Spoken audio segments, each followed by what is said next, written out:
So I guess we should get this. Perfect. Hello, this is the special planning board meeting to review town warrant articles by citizens, Tuesday, January 2nd. Taking attendance here real quick. Barry? Aye. Joseph? Aye. Carl's here as an alternate. Aye. And for staff, we have Catherine. Here. Billy. Here. And Leslie. Here. Great. Thank you, everyone. A couple of things before we get into these. I think it's actually going to be a short night. We've had continuations requested by Campbell Sutton, by Emily Molden, and by Linda. So we will at least get to them and get the public meetings open and continue them for the next meeting. One thing I want to discuss with board members is how we're going to deal with the articles concerning short-term rentals. I feel that we should follow the lead of the select board, and that is not to promote any. The best thing for us to do is to open the public meeting and take no action if you all agree. I think the select board was pretty clear on their position, so I think we should follow. Is everyone okay with that? Agreed. Okay, great. Miss, yes, Barry. yeah, I'm not sure I even want to go to take no action. I think the best thing to do is just to say not to adopt these things, period. Because it's take no action is kind of like, let's be clear about what the request is, and that's all I just want to say. That's all. Well, I think I listen. I think we should come to some agreement here on what the best action is, so we're not at odds. Leslie, do you have any input on that by chance? I think either option is fine, Okay. but I know Dave, as a member of the work group, I know you're trying to be sensitive to not. I'm just trying to keep it breaking on the the road. rules of the work group, so maybe take no action might be a little bit more neutral for you, but they both result in the article not being adopted. That's Yeah, really the bottom line. I'm trying to keep my feet dry. I would prefer take no action. I understand what you're saying, Barry, but I think that it's just a safer way for me to be. And I appreciate the fact you're doing this, and I want you to be in the safest place possible. Okay, thank you. I appreciate it. Mr. Chair, one quick thing. Campbell Sutton is in the room. She has her hand raised, so I don't know if she maybe wants to present tonight. I can allow her to speak. Yeah, will you let her pop in and let's see where she's at? Sure, hang on one second. Yep. Hi, Campbell. Hi, Dave. Hi, everyone. Thanks. I wasn't sure whether I should postpone or be here tonight. I'm prepared to present tonight, though I know my paperwork didn't get into you folks for a number of personal reasons in time to be part of the public packet. So I wasn't quite sure which was the best direction to go, but I am ready if you had wanted to hear me tonight or next Thursday. So I'm gonna leave it up to you, Campbell. We did get your paperwork. I think Catherine emailed it around to everyone, so they all have it. So I think great. The question for you is, do you feel more comfortable with 3 members voting or the full board voting?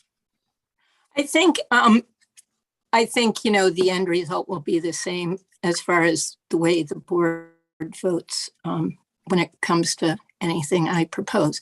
So I don't think a full board is necessarily you, Campbell. Any than a partial board. Yeah. Okay. So I'm going to give to you whatever you prefer. We're happy to hear it and talk about it tonight. Excellent, because I think I'm nervous enough to dive in right now. Okay. All right. So instead of give me a putting it off, second. so Give me a that'd be second. great. I think you're first up to bat, but just give me a second. There's a few things I want to say before we start. Mhm. So this is these are all public hearings or public comment. So I just want to set forth some rules real quick. This isn't the venue to debate between the public and the author of the ATM warrant article. So please refrain from that. You can state your opinion, please be succinct, please don't repeat, please be respectful, please don't be involved in a debate over the merits of the article in this forum. That's for the for town meeting, town floor.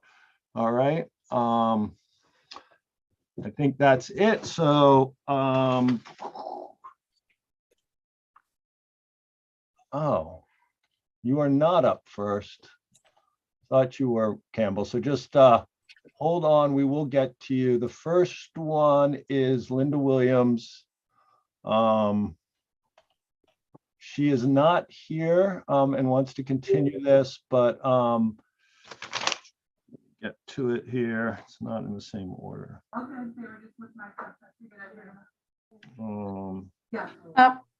Mr. Chairman, I believe Billy sent out a new agenda. Oh, okay. Because the new one has the articles in the order that they will be printed in the warrant. Oh, And Ms. Williams will not be able to attend tonight because of a conflict with the Conservation Commission. Yeah. So she would like for you to open the public hearing because she knows that's required. And then Should I? continue that to January 26th. Okay. I know we had set aside that date for planning board articles, but she also has a Conservation Commission conflict with our next scheduled date, and we need to get those articles moving. So I would recommend the 26th. Okay. I'm sorry. Did Billy email out the new? I'm sorry, I didn't. I was a little under the gun before getting to ZBA. I posted it on the website just with it's actually Campbell Sutton's article that got moved right up behind the first one, and that was the only change to the order. mhm. Okay, so let's just go with whatever order it is you have on your agenda, Mr. Chairman. Okay. So I have Campbell first Mhm. on the agenda I have in my hand. So is Okay. everyone good with that?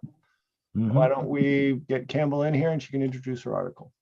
Mr. Chair, Yes. I think we need to approve the agenda first prior Oh, to moving yes. forward. You are right. And I Motion to approve the agenda, Sarah submitted. Second. All right, roll call vote. Barry, Aye. Joe, Aye. myself, aye. Thank you, Catherine, for keeping me honest. Okay, Campbell.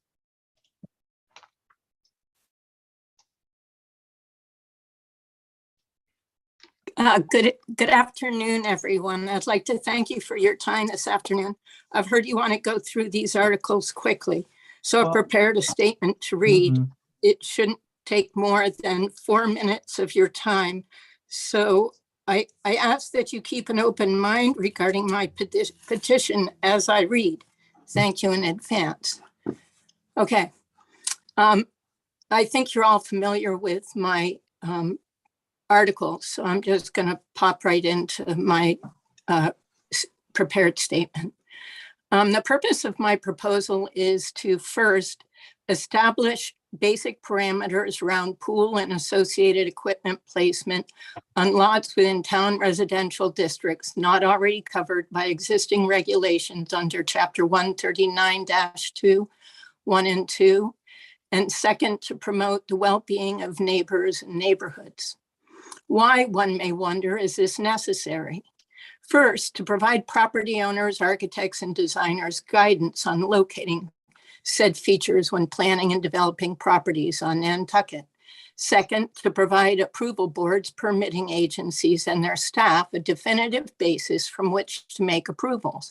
This would help simplify the approval process for pools, as each application would no longer have to be considered on a case-by-case basis. Either it works or it doesn't.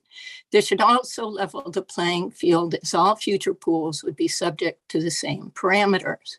Third, to provide enforcement agents and agencies a basis for determining compliance, not based on whether the pool is located as approved on the plan, which a simple variance would correct, but by a straight line distance measurable with a 25-foot tape measure and confirmed, if necessary, by a surveyor. And fourth, a lack of placement regulation has meant that a property owner could build a pool on the setback line and put a 4-foot surround into the setback, then place the equipment as far away as allowed to reduce the noise the property owner hears from their pumps. Mostly this is heat pumps, but anyway. This then negatively impacts neighboring property owners' ability to enjoy their yard and creates unnecessary tensions between property owners, essentially neighbors. The result, essentially pitting one property owner's rights against another's, is contrary to both elements found in the town's bylaws promoting in part, quote, the health and well-being of the town's inhabitants, unquote, chapter 139-1, and the 2009 master plan's mission to, in part, quote, protect the quality of residential districts of Nantucket, unquote, page 3, and ensure, quote, residential areas will be attractive and pleasant, protected from nuisances. That's page 40, paragraph 3. Not to mention being contrary to what many consider being a good neighbor. What of existing pools and associated equipment that would suddenly be out of compliance? Because this proposal is in the form of a bylaw, existing pools would be grandfathered, but could be subject to compliance when redesign or reconstruction is proposed. Why a 20-foot setback when all these zones already have 10-foot rear and side yard setbacks? First, a 20-foot setback allows for pools, their surrounds, and equipment to be located fully on the property owner's land, mitigating much of the equipment noise and land disturbance associated with pool installation, operation, and maintenance. Second, in the case of above-ground pools, the 20-foot setback will improve the chances that when the pool is emptied for the season or for repairs, the treated water will be released in their yard and not into and onto neighboring properties. The same can be said for the third reason. In the case of in-ground pools, the 20-foot setback will improve the chances that treated runoff, whether from purposeful pool drainage, leaks, or filter cleaning, will be absorbed by the property owner's yard and not neighboring properties. Thank you for your time. Thank you very much. Board members, comments? Or questions for Campbell? No, I think it's important to get the pool equipment. They can't be in the setback, but I think if there's ways to, kind of control where they're going to be located, I think makes sense. I've been doing zoning sheds and I put them in the crawl space so that someone can work on them, just being neighborly. And I also think that the Concom is now going forward with any pool within their jurisdiction has to be pumped and removed from the lot, not dumped nearby. So it has some merits. I like where she's going, but I think it may need some tweaks. Barry? Thank you. Do you want to go first, Mr. Chairman? I mean, I'm fine. Okay. I agree with Joe. I have great concerns about doubling the setbacks in the smaller zoning districts. I think that's going to create some difficulty. In the larger zoning districts, I think that that's a very good call. I mean, I don't think there's any reason to build that close, but I think in odd shaped lots and smaller zoning districts that setback can be problematic, I think. And just in general, I just, how long are we gonna just, death by 1,000 cuts on pools in this town? And that's not directed negatively toward you at all, Campbell. It's just an observation. But I think that this has some good merits. I just have a lot of concerns about the smaller zoning districts. Barry, up to you. We could take Campbell, she got her hands up, or, I think what I'll do is I'll exercise doing that at this point, because I know you said you didn't want a lot of back and forth. I'm afraid that may devolve it down into that. So if you don't mind. I have to agree with you. I'm a little concerned again. Here we are, death by 1,000 cuts. You know, if people don't want pools, fine. Let's just be done with it and just come right out and say it. In terms of the setbacks, I'm a little concerned about that. Again, initially the setbacks were 5 feet. They were changed to 10 feet, and now we're doubling them again. And I'm a little concerned about under what premises those are being done, because I think they are subjective and they are judgmental. You have a board who deals with this, the ZBA. They can determine what's appropriate in those levels, and I think that makes sense to me. This is why you have a board reviewing those. And they, you know, again, I think you have to listen to what they're saying and give them the ability to have the appropriate latitude to make that decision. The other thing too is that in the other districts, the R10, the R10L, SR10, R20, and R40 districts, I mean, reading the language at this point, I'd like to know a determination of how many undersized lots are there that this is trying to address. I have no clue what that is. But I would love to know what it is that we're looking at here. If we're going to identify it, let's get a number associated with it. I think in And our so- town capped at 7,500, aren't we? You know what? No, here we go again. It says, No, but I'm saying Mhm. for already the town has limited an R10 lot needs to be 7,500 or bigger, right? Joe, am I wrong there? That's correct. Yeah. Yeah.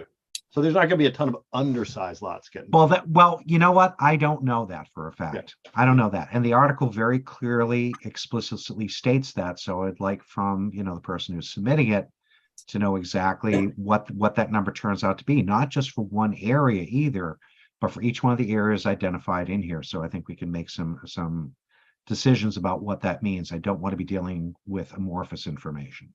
Okay, So I may have one or two more comments after this thing. Thank you. sure. Campbell. Hi, yes, so just for reference, I have been at HDC meetings and ZBA meetings where these things are discussed, and I believe that they would appreciate having something other than their own opinions, some parameters, as I said to begin with. The distance here is taken from chapter 139-1 in the VR district only. And what I did was I took out acting as having to get a special permit for this. Subject to the following criteria being met. 1, the lot must meet or exceed the minimum lot size for the district. And 2, side and rear yard setbacks of 20 feet shall apply to the residential swimming pool and associated mechanical equipment. So I'm using what is already there. I didn't go out on my own on a limb and get something. And the 7,500 square foot lot is applicable to the R1, SR1, R5, and R5L. And that was passed in 2021. I think we all remember that. I am not in any way trying to say no pools. That's not what I'm saying. But what I have heard time and again as people discuss these is noise. I've heard people talk about pools being, pool water dumping out onto their property. And I just think, in an effort to, as we become a more dense living situation, I don't think that smaller lots should be encumbered and with unneighborly behavior, just because, I really dislike hearing, well, but I have a right. Well, I'm a property owner. I have a right.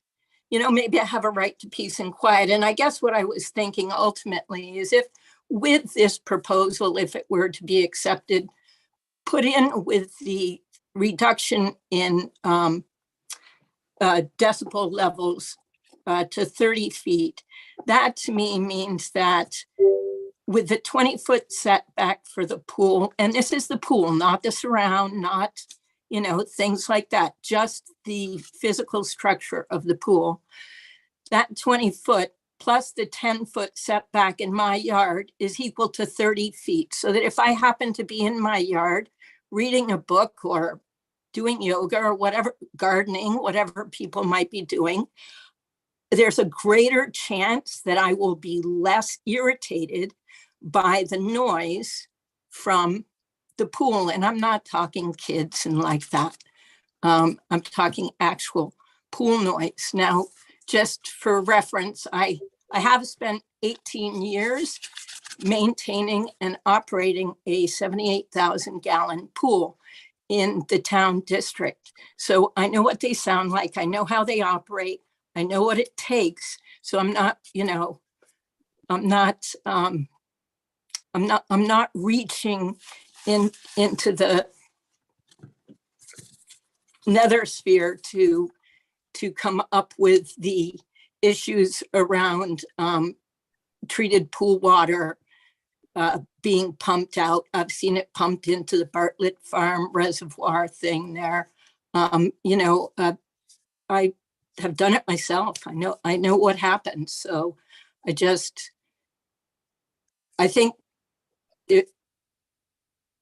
again, in the end, I'm just trying to make something that gives all agencies some basic parameters from which to operate, and trying to promote the health and well-being of neighbors, because I don't think it's fair for neighbors to, you know, be irritated at each other. I don't think it enhances their neighborhood experience. But that's all I'll say. I appreciate your thoughts on this. Oh, I know. I wanted to say one more thing. I'm on a 10,000 square foot lot, a little bit over, maybe 10,200. Under these parameters, I could fit a 40 by 40 foot pool in my backyard if I so desired. And that's with an 80, you know, I'm 80 by 120, so maybe irregular ones, but I'm just saying in my own, and I could still have a garage apartment or a studio and a small cabana to go with a pool, all on my 10,000 square feet. So when I hear things like Mr. Pepper had in his article, I get a little concerned, because it seems to me that if you have, you know, a reasonably good architect, designer, you should be able to get what you want. You may have to give up a little bit on ground cover in terms of, you know, your building size, but it's not the end of the world, and the sky is not falling. So thank you again for your time. Thank you, Campbell. Leslie? It's been a while since I raised my hand. I hope I can remember what I was pointing out. I know one of it Campbell touched on, which was the 7,500 square feet doesn't apply to R10. It's just the R1 and R5 districts. Okay. The other thing, I just wanted to remind the board about why the special permit even exists in the VR, because that used to be, you know, an allowance by right, a swimming pool in VR. The Nantucket Association, I don't think that's their exact name, but the neighborhood group out there came to the planning board. They wanted to prohibit pools in the VR district in Nantucket. And a compromise that was reached was, rather than a straight prohibition, or rather than just a blanket by right, to allow them by special permit, and to increase the minimum lot size and the setbacks, because in the village area of Nantucket, a lot of those lots are undersized, and there were some legitimate nuisance, if you will, issues being created because of the close proximity of the neighbors. So I think, you know, this is a little bit different because it's not neighborhood specific. It's not based on, I guess, research of people who would be affected. It's much broader. So that's just something for you all to keep in mind. And I did have one other point. The way her article is drafted currently, if you cannot meet those increased setbacks, but you don't have another option, like to reduce the size of the pool, you would have to go to the zoning board of appeals for a variance to reduce the setback. So that's just something for you all to keep in mind. Thank you. I think there's some good in this article. I have great concerns about the smaller zoning districts, and I think that needs to be fleshed out before at least I could support it, I think. But let's go ahead and open this up to the public and see what we got. We have Ann Duez with her hand raised. That's the only person I see for now. So and Catherine Ward. So I'm going to put Ann first. Okay. Welcome, Ann. Thank you very much. Happy to be here. Always interested in the citizen articles.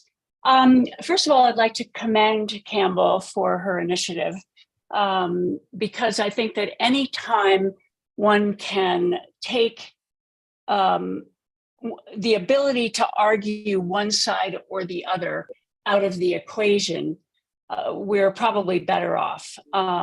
So having some very clear rules that are not subject to interpretation or special permit or whatever probably makes sense. And as Campbell points out, with careful planning, there's really no constraints on what people can do in these lots other than having their pool a little further away from the lot line than many people would like to do because they want to get them further away from their house. And remember, I think it's important to remember that we're not talking about increasing setbacks to 20 feet for everything. It's just pools. It was suggested that, wow, we had 5, then we had 10, now we have 20. This is just for pools.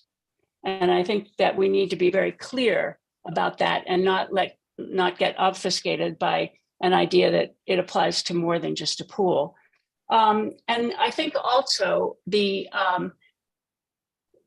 density problem with pools makes this kind of an article even more important for the smaller lots than the bigger lots.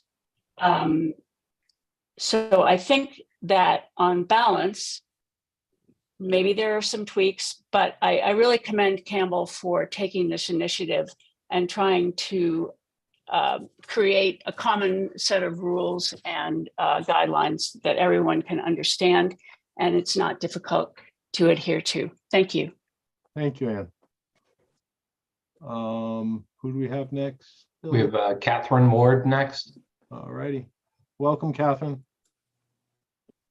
Good evening and thank you. I'm not going to repeat everything Ann said, but living in one of the smaller lot areas, the noise would be more disturbing in a smaller lot. So I hope you'll consider some of the same rules for larger and smaller, because when you're in a small lot and you have a pool next door, the noise can be greater than it is when you have a larger lot. So just ask you to consider that. Thank you.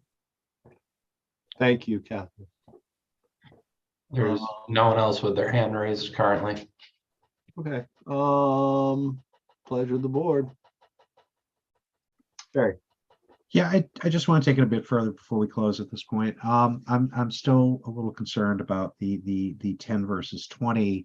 I mean, as far as I know, the only place that 20-foot setbacks are being applied right now is in LUG, which I could argue in a heartbeat. That makes perfect sense because of the amount of land mass they actually do have. Again, I'm going to ask the same question at this point. Excuse me. Campbell, you need to mute, please. Go ahead, Barry. Thank you. Yep. Anyways, yeah, I'm sorry that disrupted my train of thought there for a second. I think the other thing is that when we get into nuisance and noise issues at this point, one, I'm going to ask, the applicant to be forthright and submit to us or prior to town meeting at this point, how many complaints are received? What are we dealing with here? Because again, I look at it as, okay, and we all have different tolerances for noise and nuisance. Okay, there's no defined standard, really, maybe for noise, but let's be a little clearer too about that. So I'd really love to find out how many instances that are occurring at this point. As I said before, I'd like to find out how many instances there are of undersized lots. I'd like to find out how many instances there are of, like I said, complaints that have been filed with this, so that we have a clear understanding. Is it only in certain districts? Is it a fact that it only occurs on smaller lots, or is that a subjective phenomena? The other thing too that always catches my concern is when we put in articles like this that endeavor to shrink things or make them more unobtainable. This is where we usually see a rush. A lot of people start filing in at this point before that changes, and they no longer have that ability. So I'd like to see the rational nexus for these things as to how we got there, how much is actually taking place. And then, I mean, I can always be swayed. I can always be swayed by these things, but I'm not swayed sometimes when we're dealing with rather amorphous type things where, where there are problems, quote unquote, with noise and stuff. And even things like releasing water into other people's property. File a complaint, but I'd love to see what those complaints boil down to at this point. So let's get some hard facts in here. Thank you. Billy, do we have anyone else with their hand raised? No one else with their hand raised. I would entertain a motion to close. So move, sir. Second. Moved by Barry, second by Joe. Roll call vote. Barry, Aye. Joe, Aye. and I'm aye as well. Thank you, Campbell. Thank you. Yes, Cam. No, we're not. we're done yet. we're not done yet. We gotta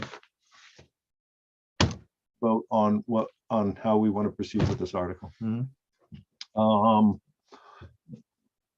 Any ideas, debate still, or what are you guys thinking? No, I think you brought up a really good comment about, the small lots and how the impact is. And then Barry, I think you're right. If we can get how many lots are going to be affected by this, I think it would be important. So I think that she has merits, and I think we can go somewhere with this, but I think we need a little more information before we can get behind it. So. Do you think there's any chance that Campbell could get us that information by our next meeting? Because we could continue, or Barry, Leslie? Yeah, Mr. Chair, go ahead. Leslie, you may say. Didn't you just close the public hearing? I did. All Okay, right. so the public hearing's closed. No more information. Okay. We could re-advertise it, I guess, for another meeting, but that's what we'd have to do. If all depends upon the two of you at this point, because I'll gladly retract that motion and push this into the night. We could reopen and then continue. I don't want to do that if we don't think that she's going to be able to get us that information that time frame. It's just my concern. Through you to Leslie, sir. Yes. So that would push us into the 9th for this, correct?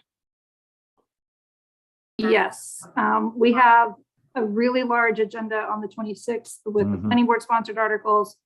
We agreed to accommodate the sponsor of some, a conservation commission member, to add her articles to that meeting. So it would need to go to February 9th.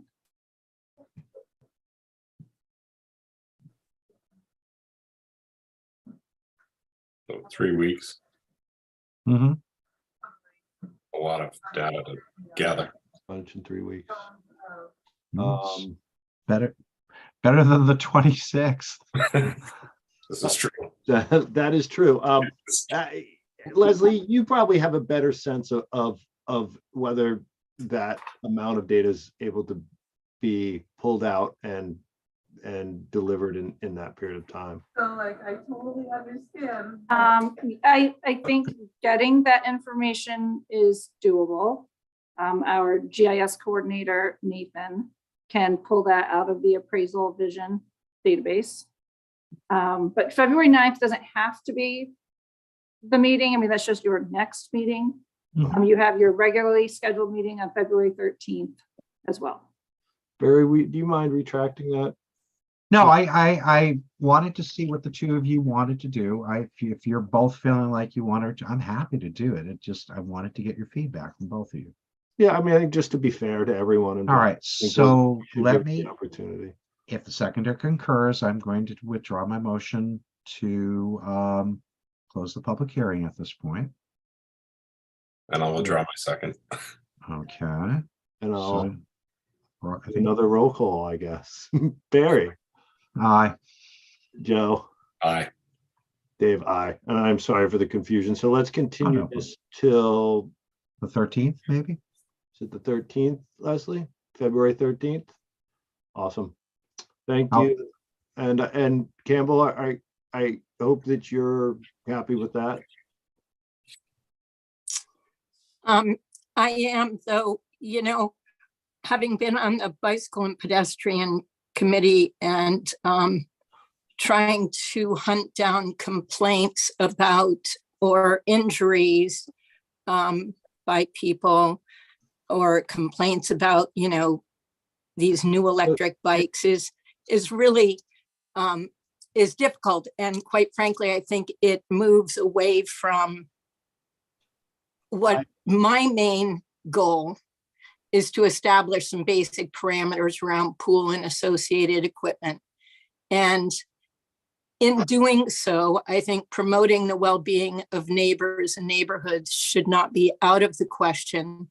However, as a working individual, I'm not sure that I'm going to be able to do all the footwork to hit up all the agencies, the building department and police and the zoning enforcement people, et cetera, to hunt down all the information that Mr. Rector is looking for. And I apologize for that. I will see if I.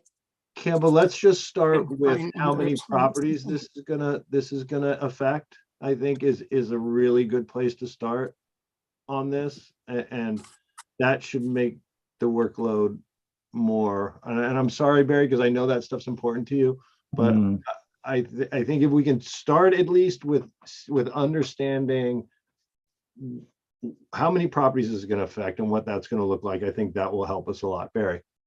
Yeah, Mr. Chairman, I understand that, and I understand that there's a workload here, but if someone is going to be a proponent and put in an article and they're arguing promoting the well-being of individuals, and we're saying that there's all these adverse events associated with it, without any solid standing underneath it, I'm a little concerned here. Yeah. Because it's highly subjective, and to a point, it's almost a little bit inflammatory for people who want to do things. Okay. Well, So that's why I'm saying to you, I think to be a fair board, this is what kind of needs to take place at times. That's all. let's see what Campbell can produce, and she'll have a Yeah. full board at that point. And I think that having a full board will certainly create a better debate. So so have we made that motion to continue? Joe? Yeah, listen, I think give her a month to see what she can gather, and if she's not prepared, then at least we try to give her a shot to come back to us. Yeah, And yeah. you know, sadly, if I get it, work gets in the way, and Life. I'd like for her to have a chance to come back to us. Yeah. And if she can't, then we just have to say, you know, yes or no. So Yeah. Mm-hmm. Perfect. All righty. Rue, you, Mr. Yes. Chair. Leslie, motion to continue then, right? Motion required, yeah, okay, so motion to continue to February 13th. February 13th, yes. I will second that. Sorry. Roll call vote. Barry? Aye. Joe? Aye. Dave? Aye. Onward and upward. Next is Emmy Kilvert. This is an STR article, so we've discussed this earlier, but if she's here to introduce it, that would be I'm great. just promoting her now. Give me 1 second. All right, awesome.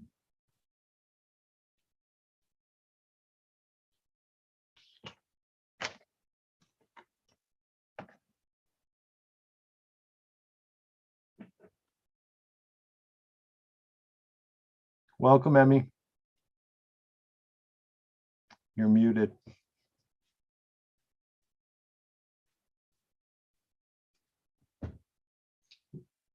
Emmy, you're muted still. Okay, sorry about that. Can you hear me now? We can. Okay, great. Mhm. I really appreciate this opportunity to present this article to you all tonight. My name is Emmy Kilvert, and I'm the sponsor of a citizens article for the annual town meeting related to short-term rentals in residential neighborhoods. Last year, more than 1,000 voters attended town meeting expecting to discuss, debate, and vote on zoning issues related to short-term rentals. That discussion and vote did not happen. But the importance and urgency of addressing our zoning bylaw is still very much a reality. Nantucket's current zoning bylaw does not address short-term rentals. STRs are not currently listed as a permitted use, and Nantucket's zoning code is clear that any use that is not listed is not allowed. Yet we all know short-term rentals are widely prevalent across the island and increasing in number in our residential neighborhoods. This puts Nantucket homeowners and our neighborhoods at risk, both from a lack of protection for homeowners who want to be able to STR now and in the future, and a lack of sensible regulation or guidelines for commercial interests operating STR businesses in residential zoning districts. While the community conversation about potential regulation of short-term rentals is ongoing, there is no indication that a proposal is forthcoming soon. We can't afford to wait to amend our zoning bylaw to protect something that almost everyone agrees is important. We need to ensure the ability of homeowners to short-term rent their homes in residential neighborhoods. There has been a lot said about protecting Nantucket's long tradition of vacation rentals. That's what this article does. Our tradition was always about homeowners being able to rent their homes to help pay the bills, not to run for-profit businesses in residential neighborhoods. Now, homeowners are in competition with commercial interests in our neighborhoods. The article offers a simple, straightforward, and common sense approach to addressing this issue while protecting our long traditions and sustaining our economy. It would amend Nantucket's zoning bylaw to expressly allow short-term rentals in residential zones as long as the short-term rental use is less than the residential use of the property.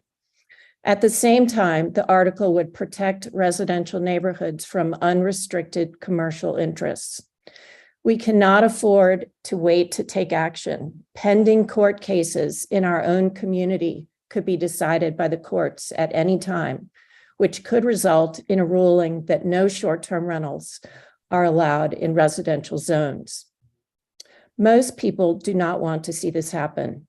It is reckless and irresponsible not to take action now to protect our homeowners and neighborhoods in this very simple way. We either decide for ourselves or the courts will decide for us. Taking no action means that homeowners are unprotected and that commercial interests are unrestricted. Thank you for your time. Thank you, Emmy. We're going to just go straight to public comment.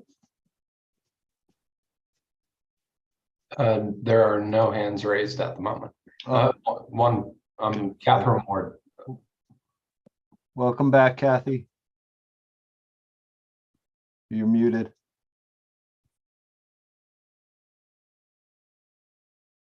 Okay, so thank you again for your time. And I know that this is a hot topic, and I know that there's a lot of interest as well. Last year, the charge was given to the town by the town meeting to come up with a recommendation regarding the SDRs. And with all due respect, it appears that this can has once again been kicked down the road. And I think this Kilbert article supports Nantucket homeowners who are somewhat confused, I think, on what some of these articles mean. Her article supports the homeowners who want to rent their home for less time than they live in it. In other words, the Nantucket residents are protected, but commercialization of the properties would not be allowed. Residents would need to live in the home for more time than one is renting the house. That's a Nantucket tradition, not turning a property into a commercial hotel. And I urge you to have an open mind on this and not have a mind made up not to support it until we hear what the community has to say. Thank you. Thank you, Catherine. Anne Louise, welcome back. I'm sorry, Duet. Hi, sorry. May I, through you, Mr. Chair, ask the article sponsor a question? Yes. Okay, I would like to know if there is significant progress in the STR work group with a lot of confidence that something will come out of that that can be widely accepted by voters in Nantucket before town meeting. Would Emmy drop the article for town meeting? Go ahead. Feel Through free. you, Mr. Chair. I think it would be wonderful if the SDR work group could come up with a solution, an article in time for the May town meeting. I would not be able to commit to dropping this article until I could see, what they came up with and whether it represented what I think the voters want. It's been eight months since town meeting. And it seems to be moving along. I guess I don't see an indication that they're going to be ready for the May town meeting. And I feel that the voters deserve a chance to vote on this issue at this town meeting because, this is the third town meeting this has come up. And I do worry about these court cases, and I think the voters should have the opportunity to vote on this. Great. Answer your question, Anne? Yes, thank you very much. Yes. Emily Molden.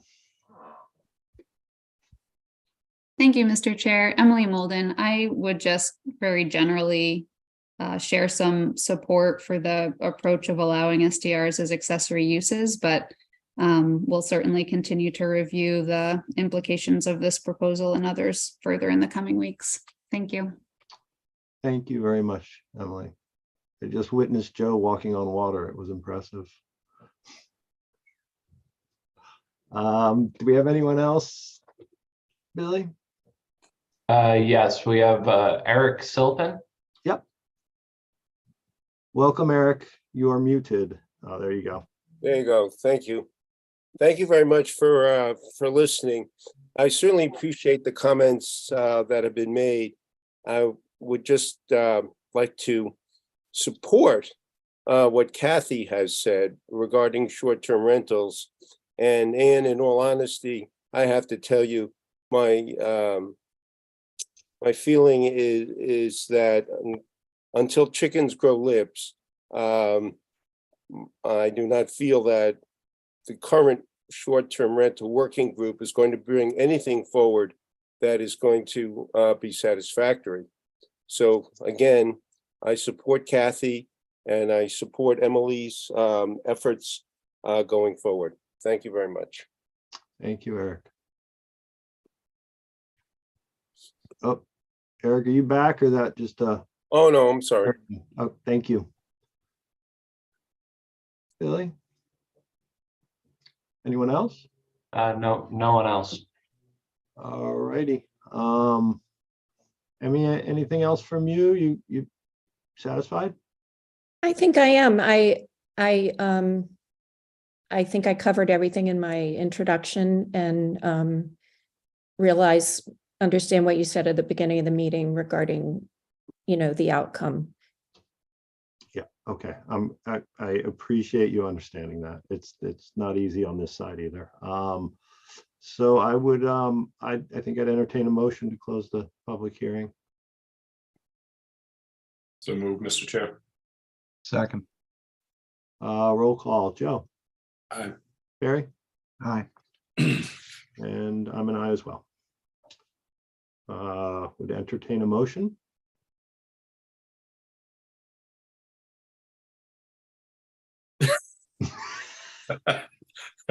No, I'd entertain a motion. Most close. There you go. Well, that's Oh, done. no, we've closed a motion on the article. Mr. Chairman, Yes, sir. I want to say something first.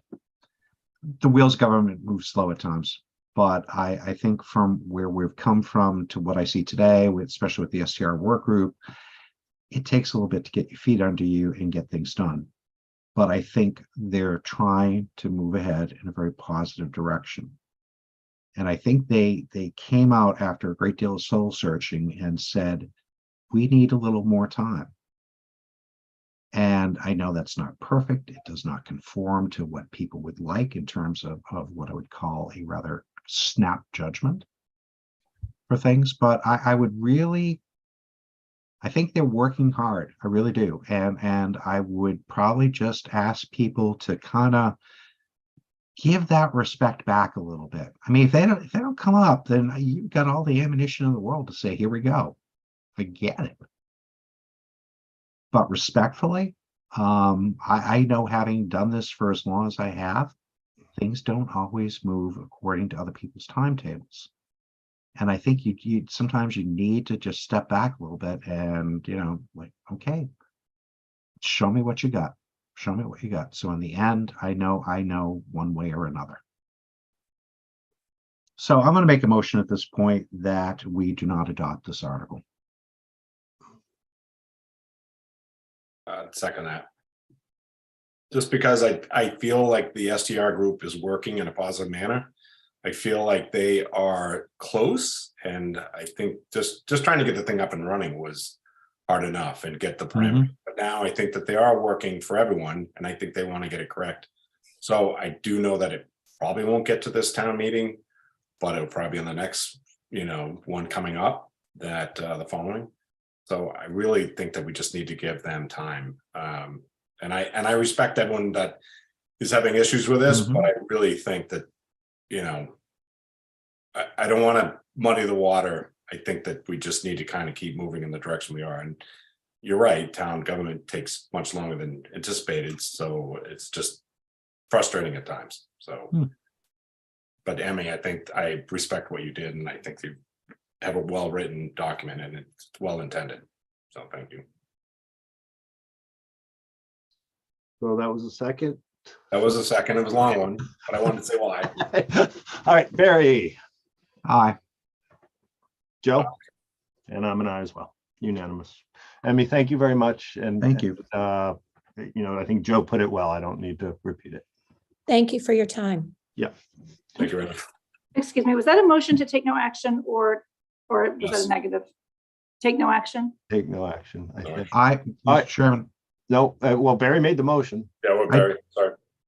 I did. I said not to adopt at this point in complete, and I did that in complete respect to that committee. Okay. No, and I don't think we need to revote that. That's done. It's the same outcome, I think. So she can, Emmy can call it to the floor. It's not dead. So, great. Okay, onward. Next article I have on mine is Linda Williams, who's not present. It's a warrant article to change the special permit granting authority for residential pools from the zoning board of appeals to the planning board. she's not here. We're going to continue this. So I think, I don't know if board members want to comment now or wait till we continue it. I do need to open the public hearing though. She is on this Zoom meeting. Oh, Linda. Really? Oh, not Linda. I'm sorry. I'm sorry. Oh, okay. We would have heard from her by now. I'm going to open up public meeting up, Barry. Yeah, Mr. Chairman, I was just going to say, since we're really going to only open this up for the sake of moving it to a different date, I would suggest that there be no comment taken on anything and we start pure with everything as we, and that would be true for each one of these that we come across. I think you're right. Unless there's someone that there's no way can make it, I think it's a waste of time. I'm not feeling the love there for that because they can always submit written testimony. Okay. All right. And because you've opened the dialogue at this point, yeah, where the board hasn't even had a chance to comment, and so I'm a little leery about even opening these. But we have no choice, yeah, time wise, so all they right, need to be opened. Is there a problem, Leslie, to open it and not take comment? It's you have to open the public hearing within Yes. 65 days of the Yeah. receipt of the Oh, articles yeah. from the select board. So Yeah. today's the last day for that, based on your meeting schedule. So you have to open the hearing, and if someone's here and they want to comment, you have to take their comments. Okay. But you can Okay. certainly discourage them from commenting and encourage them to wait until you're having an open discussion about the article. Yeah, and when the proponent of the bills of the warrant Right. articles here, so that it's a more Mhm. meaningful dialogue. So Mhm. with that said, Billy, does anyone have their hand up? No one at the moment. So I would entertain a motion to continue. Motion to continue to. Leslie? Did you all open the public hearing? We I did. talked about it. You Oh, did. sorry. I opened the public hearing. Okay. All right, so I think through you to staff, they said February 26th, and that'll be my motion is continue to February 26th. And thank you, public. You were January 26th. Jen, I'm so sorry. Oh, are we talking about all of Linda Williams' articles or just this one? all of her articles. Okay, that's what I So, want to make sure. yeah. Just let them vote. Do you, Sorry, Barry, go. did you Can I- want to, I don't think that was very clear that we were doing all of them, but go ahead. If I may, Leslie. can I just say, you've made a motion to open the public hearings, and maybe you just want to affirm that on the Linda Williams articles, which include a zoning bylaw amendment to the residential swimming pools, a zoning bylaw You want to do them amendment, all at once? yeah, for accessory uses, Yep. a zoning bylaw amendment for the definition of commercial, zoning bylaw amendment for the definition of principal use, a zoning bylaw amendment to the intensity regulations, and another zoning bylaw amendment to the intensity regulations. So that's 1, 2, 3, 4, 5, 6 articles that you're going to open the hearing, make sure there's no public comment, and then continue. And then the map, her map articles, Yes, actually those 2, so, but maybe wait until we get to the maps. okay, all right. Okay, That's clean them so up. just wanted to confirm, we have opened the public hearing on the articles listed by Leslie. If there's someone that would like to speak, please raise your hand now, or we will continue this on till January 26th. Is that what? Yes, January 26th. Mr. Chair, we have Catherine Ward with her hand up. Okay. Welcome back, Catherine. I just have a question on one of the articles, and I don't have a copy of it here, where it mentions the definition of commercialization. Is there a definition that she's putting forth for that? It is, it's in her article. This, I think we as a board are going to be considering that an STR article, so we're not going to take a position on it, if that's helpful for you, Catherine. It is, thank you. And it's continued, so you'd have plenty of time to find it if you like, because I would take a little digging, but I could give it to you. Okay, thank you. Yes.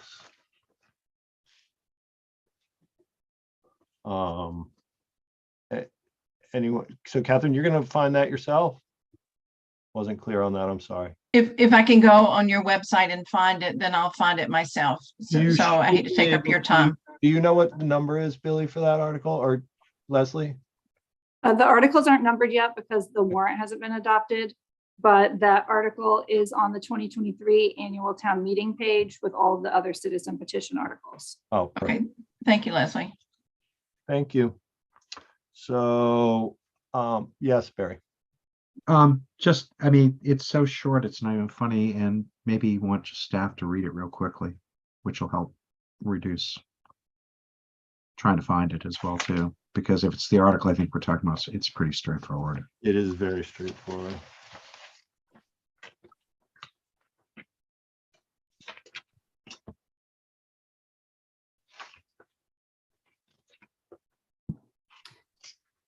Okay, the current definition for commercial as in a trade, occupation, or business, including a transient residential facility, but excluding governmental, religious, or private residential uses. And then she would add, which includes rental of dwelling units or parts thereof. Okay, there we go. Great. No one else with their hand up, Billy? Okay, so I'd entertain a motion, Barry. Make a motion to continue the 6 that we've just talked about to our meeting on January 26th. So moved. Roll call vote, Barry, Aye. Joe, Aye. and I'm an aye as well.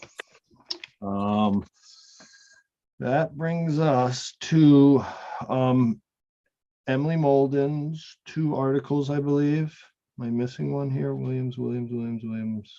Nope. And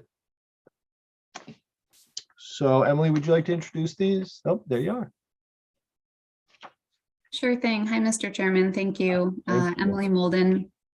So yes, I have 2 articles, and my intention really is ultimately to try to move one of them forward at town meeting. They both really address the same matter in 2 different ways. And so if it's appropriate through you, Mr. Chair, for me to present them both together at the same time, I think that might be easiest and make the most sense. And then I'm happy to share where I would like to go with the articles, and certainly am interested in your input. And I also understand that these will likely be continued, which is fine. But I do have a little bit of a presentation, just a little bit of background context. So if that's all right, then I'll just take a few minutes to introduce them. Please. So these are both relative to the subdivisions that can take place under Mass General Law under Chapter 41, Section 81L. So Mass General Law contains this provision under that section that enables individuals to subdivide a lot containing 2 or more structures that predate the subdivision control law, which for Nantucket is 1955, as I'm sure you're all aware. So these divisions are clearly a right that's vested by the state. But Nantucket is unique in that our zoning bylaw automatically grants these newly created lots with pre-existing non-conforming rights. This is not something that's normative practice elsewhere. So the language in our zoning bylaw that currently exists under Section 33A3, which grants lots created through this provision with pre-existing non-conforming rights, was introduced through a technical amendment in 2012. I'm not clear entirely on the intention or reason of introducing the language, but I have introduced these articles really to address impacts from what I've seen as increasing use of this bylaw provision, and some of the impacts, which are varied, that may include a variety of impacts to neighborhoods, quality of life. Certainly it puts additional pressure on historic structures. And I believe that this is really a result of how the current process is set up and these bylaw provisions. So as you know, the subdivision of these lots comes before the planning board through the A&R process. And with the A&R process, there's no notification required to abutters. As pre-existing non-conforming lots, under the section of our bylaw 33E1, they are also automatically granted specific ground cover allowance across the board by right based on their size. So many, if not most of these newly created lots can be redeveloped. And unless there's some other underlying issue, they really are only being reviewed in a public setting with notice given to abutters through the HDC's permitting process. So while case law does contemplate a certain level of substantiality being required of the existing structures in order for the division to take place, in many cases, we see redevelopment means demolishing an existing shed or a garage and potentially replacing it with a dwelling. There's currently no real requirement for this type of redevelopment to receive oversight from the perspective of our zoning bylaw. One of the primary purposes of the zoning bylaw and the code, of course, is to promote regularity. And that's important, obviously, for all kinds of reasons. I certainly have seen past efforts by the planning board and planning staff, whenever possible, to move from non-conformity to more conformity in lots. But the bylaw's current language in this case seems to be allowing, if not promoting, non-conformity by automatically granting these rights to the lots. So the two articles that I'm presenting, the first one, which I think has been labeled as Article 25 somewhere, simply strikes out the language in section 33A3 that automatically grants the pre-existing non-conforming rights to these newly created lots. If that takes place, then the lots can still be created. The divisions could still take place through the A&R process, because as stated before, that's a right vested by the state. But to change anything outside of what exists on the lot would require a variance from the ZBA. The second article takes a different approach, and it essentially leaves that language alone that grants the pre-existing non-conforming rights to these lots, but it adds language that once the lots are created, any new structures or expansion of the volume, area, or height of the pre-existing structures would require a special permit. So through some of the additional research that I've done, including some of the case law, I'm currently looking to back the first of these two articles. One of the things that I had submitted initially with these articles that unfortunately didn't make it on the town's website was some information from a case, Pallets versus the Zoning Board of Appeals of Tisbury in 2015. And I'm happy to provide some of that to the board if it would be helpful.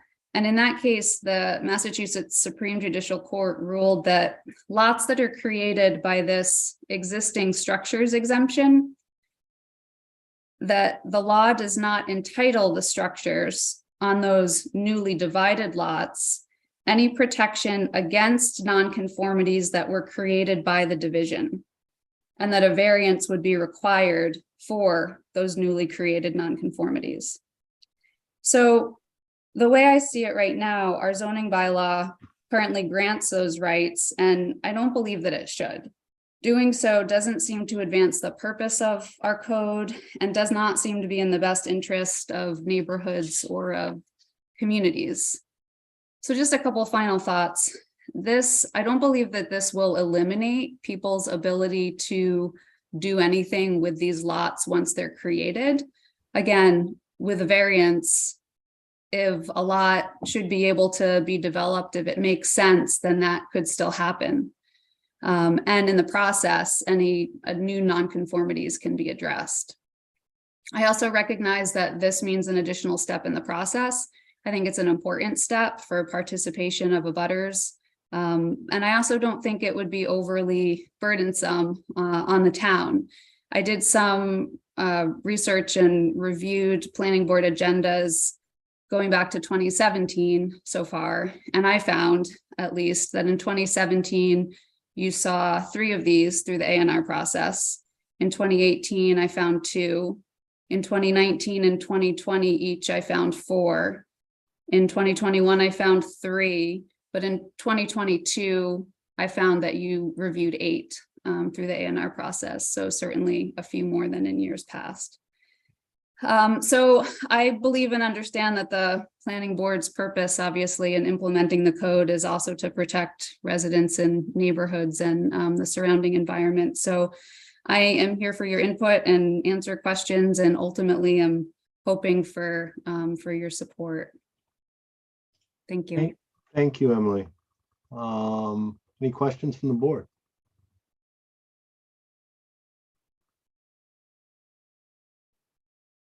Any discussion from the board?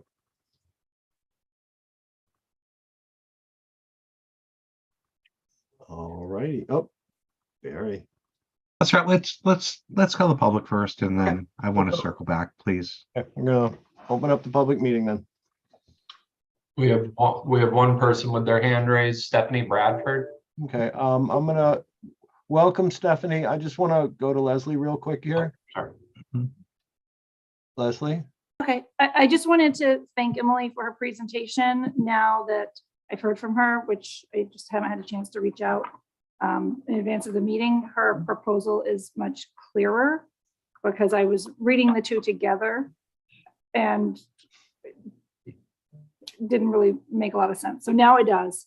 And, I think maybe there's, perhaps an in between what we have now and what she's proposing that we could perhaps work on between now and a future meeting if the board's interested in doing that and if Emily's interested in that. I think that's great. And I until I talked to Emily about it for a good while, I was struggling with it as well. And just to add, I mean, I think, maybe something in the middle would be really good to talk about because, the bylaw used to be set up in the way that she's proposing to set it up. And it really created a conflict between what's allowed under state law and what's allowed under our local zoning bylaw.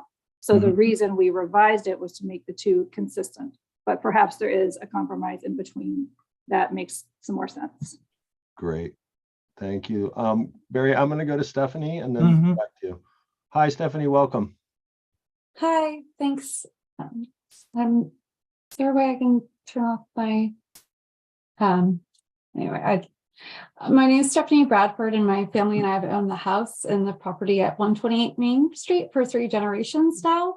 And so I can come today to speak from personal experience with how the language in this, seemingly innocuous language in this section 139-33 can have very harmful effects, not just in terms of safety and congestion and traffic and parking, fire hazards, with overdevelopment, but just the potential loss of historic properties and historic structures. My family and our group of concerned neighbors has been in an ongoing battle at the HDC to prevent a demolition of a very old salt block style garage next door at 126 Main that was proposed to be demolished because this property that had been in the same family for almost 200 years from 1820 to 2020 was put on the market, and the developer who bought it had subdivided it under 81L, which was fine, but it should not immediately make this Main Street lot into 2 buildable lots without any oversight from the zoning board. This is a very historic and sort of already very crowded part of town where we shouldn't be building additional large homes and certainly not using small historic structures to get the 81L and then build, and then quickly, as soon as the 81L is obtained, attempt to demolish it so that a large structure can be built. This just seems sort of like a perversion of the intent of the subdivision control law, and it's a basis for unrestricted backland development on these back lots.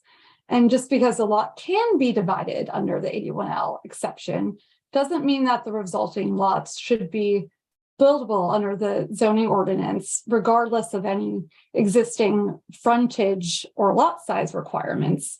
In this case, the only frontage of this back lot is this tiny, so grandfathered and really narrow driveway that's not even up to code. It's less than 11 feet wide. So if there was, and this is right along Main Street, if there was a fire, if fire trucks would have, and safety professionals would have difficulty getting even back to this property. So I think there's a lot to consider beyond just sort of the unsightliness, which is the HDC's purview. We've been talking to the HDC about sort of the changes to the streetscape and sort of the visibility of these structures that are allowed to be built under this exception. But there's also a lot of reasons why I think the zoning board should have oversight for reasons that the HDC, it's not in their purview. So they can't help. We can't talk to the HDC about sort of the fire hazards and the parking and congestion issues. So I think there just needs to be an additional check here. And so we fully support Article 25. Thank you. Thank you, Stephanie. Barry. Thank you. I appreciate it. So just a few things that I don't have article numbers here, but we're going to talk about the first article that was before us that basically sought, it seems like it's seeking to remove the 4181L altogether. It concerns me because it does seem to conflict with what is out there in terms of state law at the moment. So I wouldn't be real keen on that one. I do see a problem there, but the second one intrigues me. It really does. I think there are some opportunities here where we can do some like Leslie said, we can do some very positive things about taking another look at it again and maybe trying to clean up some of the things that are out there, maybe make a little bit more sense out of it and see what we can do with that. With that in mind, where I would probably want to do is continue both of these articles to allow staff to do the analysis of what kind of needs to happen here, maybe get a little bit more feedback from the ZBA as well, but give them a little bit of time to kind of pull this together and wrangle out. I think, like I said, I think there's some very good pieces that can come out of this, and give them the time to wrangle that out.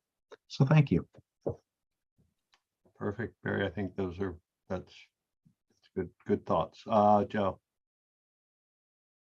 Thank you, Mr. Chair. Yeah, I agree with what Barry was just stating. And the other part of that is I think some of the 4181Ls work and some don't. And Mrs. Bradford, I've been watching your project on the HTC, and I feel like going to Article 26, I think Emily is what your second article would be. I feel like that should be under, secondary dwelling rules or something. I think the massing just really has an impact. And so I think there's a lot of merit, but I do think there should be some communication between Emily and Leslie to see if we couldn't get something a little bit tighter for this, because I do think it has a lot of merit. I do think it's important to do this from an architectural perspective. I think this is very important for us to look at and not overdeveloped or feel like town is getting too impacted by some of these lots and structures, I guess is probably the end game. So thank you. Thank you, Joe. I think, yeah, no, I agree with all my fellow board members, and I think that that we should definitely look at. I prefer the second one, but I think that if Leslie and Andrew and Emily could get together and put it together, I think that it would be a good thing. So. Mhm. Any other questions, thoughts, Emily? Yeah, thank you, Mr. Chair, and thanks to the board members and certainly to Leslie.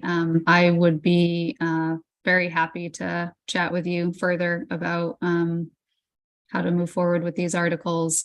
I think that the one thing about the language that does exist, again, from what I have been able to find, it's the blanket granting, the automatically granting of these newly created lots, pre-existing non-conforming rights that create some problems. But I am very interested in speaking with Leslie and Andrew and getting some input on how to proceed. So I appreciate that, and I'm very happy to continue the discussion. Awesome. Thank you. Board members? Barry. Yeah, so I want to just say one thing. Emily, thank you for bringing this forward. I appreciate it. I think this is a great opportunity here, so that's awesome. With that, I'll make a motion. Leslie can yell at me if I'm wrong. I'll make a motion to continue to February 9th. Hopefully, I don't want to stack the deck. There you go. Perfect. I concur. Thank you, ma'am. All right, roll call. Barry. Aye. Joe. Aye. And I'm an aye as well. Unanimous. Thank you very much, Emily. I look forward to working this out. Okay, is Arthur Reed in the house? No. Billy? I know he was at FinCom with us. He is. I just promoted him. Okay, perfect.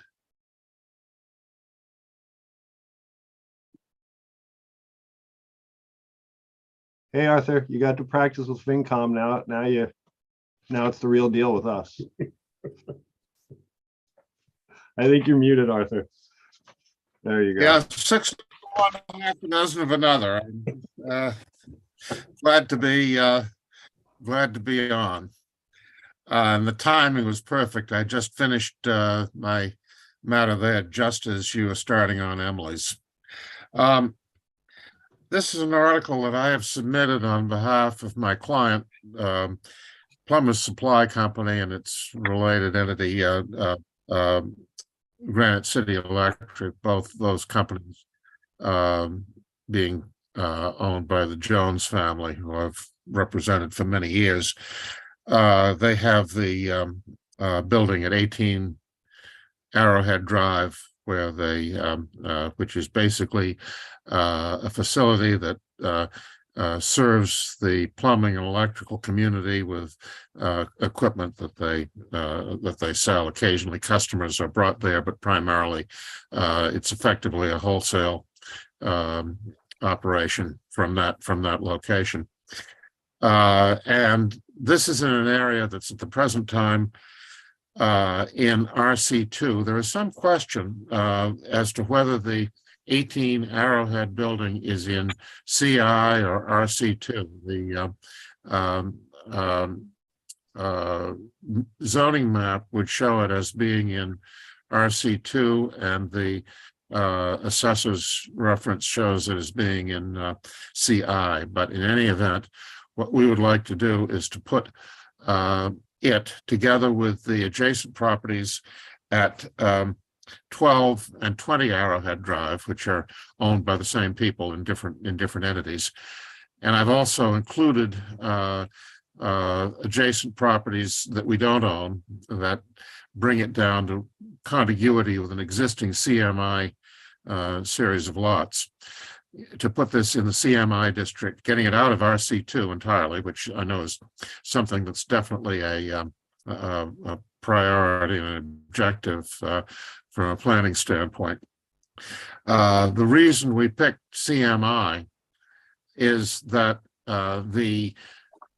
my clients want to provide as much housing as possible. They have the need for housing for their employees on island, and also for members of their executive staff, Jay Jones and Kevin Jones and their sons, who come over to the island frequently and stay over. So they want to have as much ability to create living quarters on these properties as they can.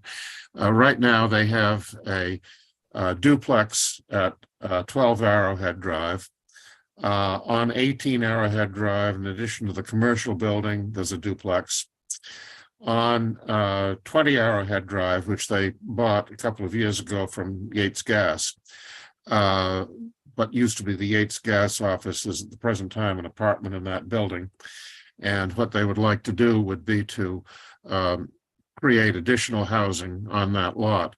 And the maximum that they can do by way of that would be apartment house use, which is permitted in CMI, which is a special permit to the planning board.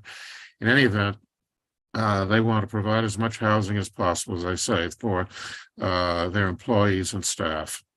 And the CMI does it.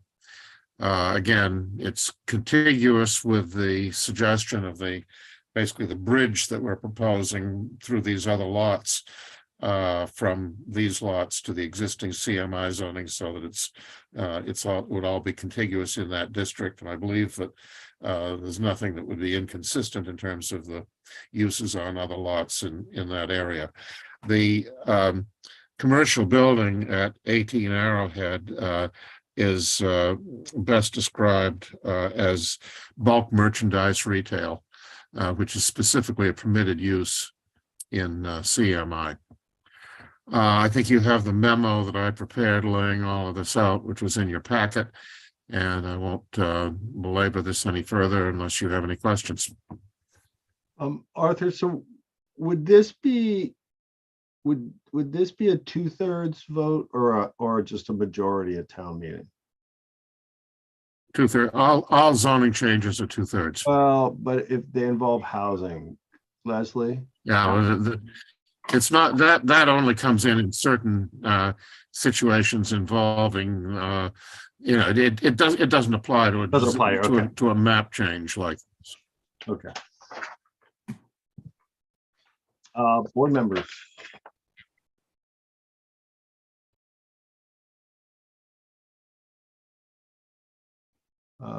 I'm gonna go ahead and open up the public meeting. Yeah. All righty. Do we have any takers, Billy? There are no hands raised at the moment. All righty. Board members, any questions for Arthur or comments? At this moment, no, I do not. I mean, I think it's an appropriate place for the zoning change and ridding us of RC2 as part of the master plan. So, I mean, I don't see personally a problem with it, especially if it's going to, create some more housing. Billy, anyone else out there? No? So I think I'm going to go ahead and close up. Barry? Yeah, I see Leslie with her hand raised first, but Leslie? I was just going to point out, and I think Arthur may have said this, that, this is consistent with the master plan goal of phasing out RC2. And originally, we had not planned on implementing CMI out in this area, but we have since put several areas out by the airport in CMI. I think this is consistent with your goals and we recommend it. Great. Barry? she just hit the nail on the head for me. That's what because I was looking at the map and I really wanted to kind of just go back through that one or two more times, but Great. Thank you, Leslie, for clinching that. Billy? Oh, I'm sorry, Barry, go ahead. Go ahead. No, please. Billy, do we have anyone else out there? No, we don't. Why don't we go ahead and close public hearing then on this? Motion to close public hearing. Second. Roll call, Joe. Aye. Barry? Aye. And I'm an aye as well. Unanimous. Gentlemen? I'm in favor of this. I think this makes sense. I think it's a wise decision and proposal. Agreed. Through you, Joe, do you want to make a positive recommendation? Yeah, I'll make a positive recommendation that we adopt this. And I'll second that. All right, roll call vote. Joe? Aye. Barry? Aye. And I'm an aye as well, unanimous. Thank you, Arthur. Thank you very much. Thank you. Appreciate it.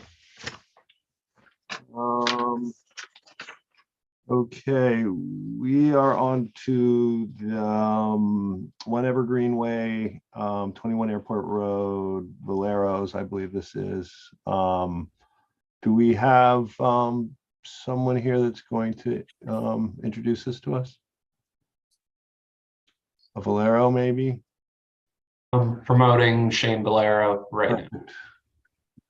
Welcome, Shane. You're muted, buddy. You got me now? Got you now. Good evening, Shane Valero. And I'm speaking on behalf of Gail and Richard that own the property. And we would like to change it to commercial because we have a nonprofit that would like to move there at this time. And I think that it would be a great location for their needs. And the reason why we're asking for the commercial just for their sake, but obviously there's no nonprofits out there that own any dump trucks and bulldozers, so it's not that type of commercial, you know. And being with the Nantucket Inn and the Windmill Auto next door and the airport across the street, you know, and it's a 2-acre piece, so they want to be able to have housing for their employees and the nonprofit building for the community. You know what I mean?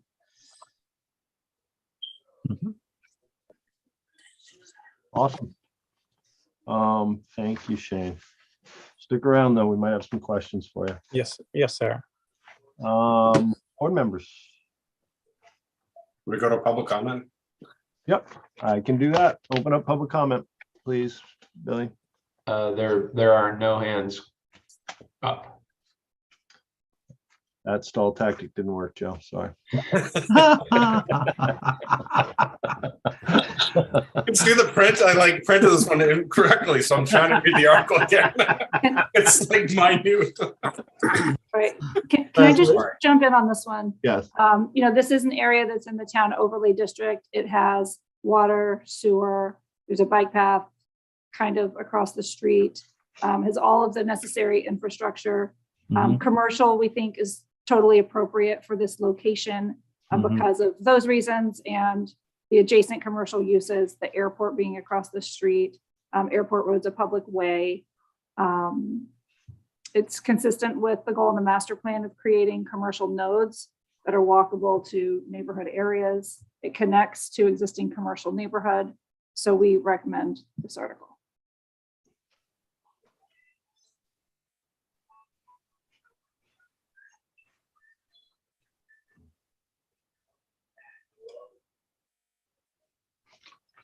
No, I mean, I think the location is right for it. But you know, right across the street from the airport, and as Leslie said, next to existing commercial. And this is commercial neighborhood, and so it has a lot of restrictions that come with that. So I'm comfortable with it.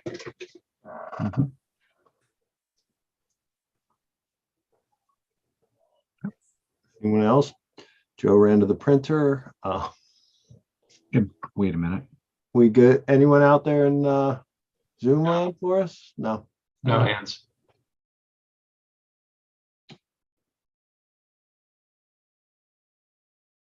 All right, I would entertain a motion to close the hearing, please, the public hearing. So move, Mr. Chair. Second. All right, roll call, Joe. Aye. Barry. Aye. And I'm an aye as well. All right, what's the pleasure?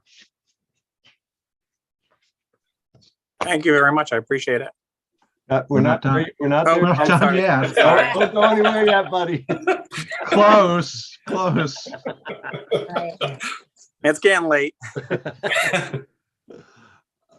Joe, what are you thinking? I think it makes sense. I think this is a wise place to do this. So I agree with Leslie's recommendation, and I think we should adopt it. All right. Someone want to give me a motion on that? Motion to adopt.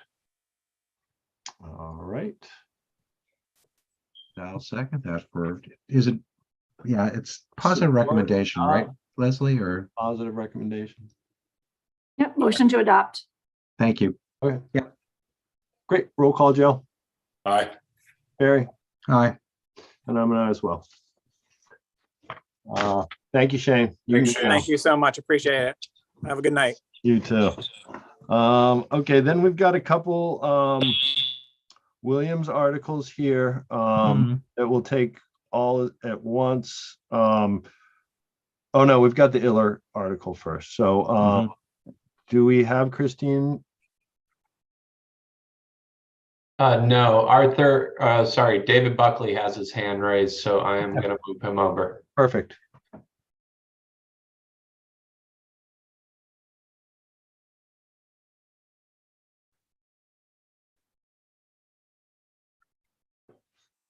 Hey, David, how are you? Welcome. You're muted.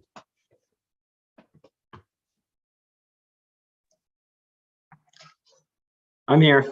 Thank you for having me.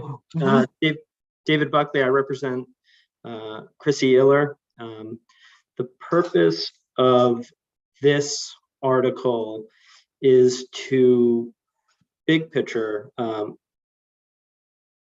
return the zoning for this specific property back to R20, which was the zoning under in place at the time a conservation restriction was placed on this property in the mid-90s. This is Eileen McGrath's old property, now owned by Chrissy. The reason for the zoning, reason we want to go back to the R20 zoning is in 2005, it was changed to Lug 2 zoning, and going back to R20 would clarify under the conservation the available ground cover on the property. I'm working with Emily at Land Council on promoting this article, and Emily's we have some discussions about interpretation of the agreement, and we're working our way through those issues. But really what it comes down to is a question of what's the available ground cover on the property, and converting it back to the R20 zoning would clarify that and remove any doubt under the agreement. Thank you, David. Board questions? Yes, Barry. Yeah, through you to Leslie, could you just put the map up for 1 minute? Do you have it? Sorry.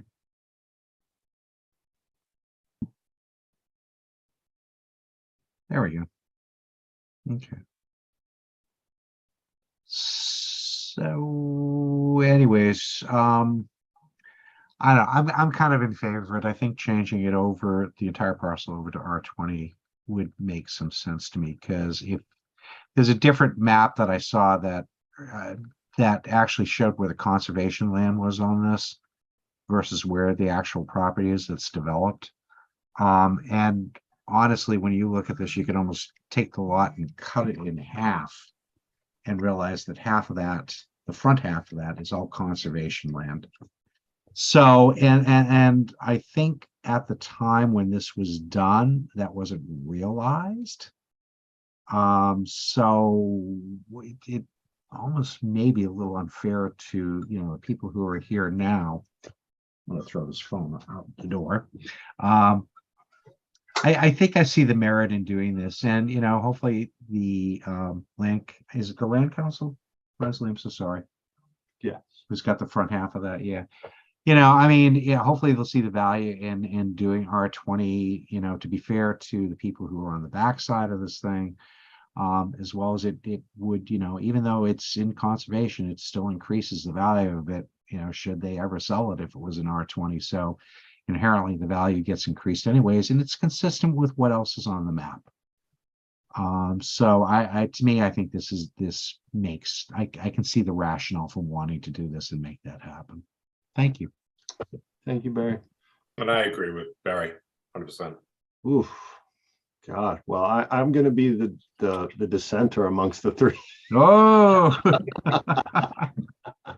I struggle, and I struggle with a few things. I struggle with that the zoning change was 2005. Ms. McGrath had every opportunity to change or to amend what she had done. I'm concerned about this lot having over 5,000 square foot of ground cover allowed on it.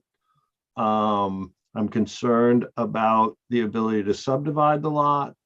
And I'm concerned about what Ms. McGrath's real intentions were here. So I have a lot of questions that are unanswered for me. Mr. Buckley can maybe clarify some of them for me. I'm not sure, but I'm struggling, with what's going on this island now and what the temperature is with development, that this isn't the right thing to do. So that's my personal feeling. I'm clearly outnumbered, but yeah. So why don't we go ahead and open up the public meeting on this? And bury your hands up. yep. I don't see anyone in the public, but call for it anyways and have. Yeah. Oh yeah. No, we're open. So if there's anyone. I see Emily's got Do her we have hand up. Emily? And, yeah, I'll wait. I'm good. I also have David's hands up, I think, before Emily. So if David wants to jump in, and then we'll have Emily. Thank you.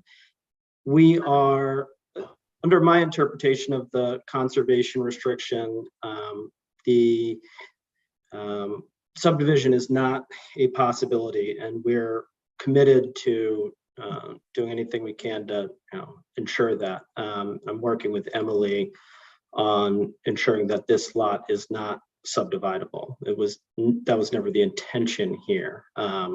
Chrissy lives next door. Chrissy's mother lives next door at 65. Her brother lives at 71, I believe. They don't want to see this lot overdeveloped.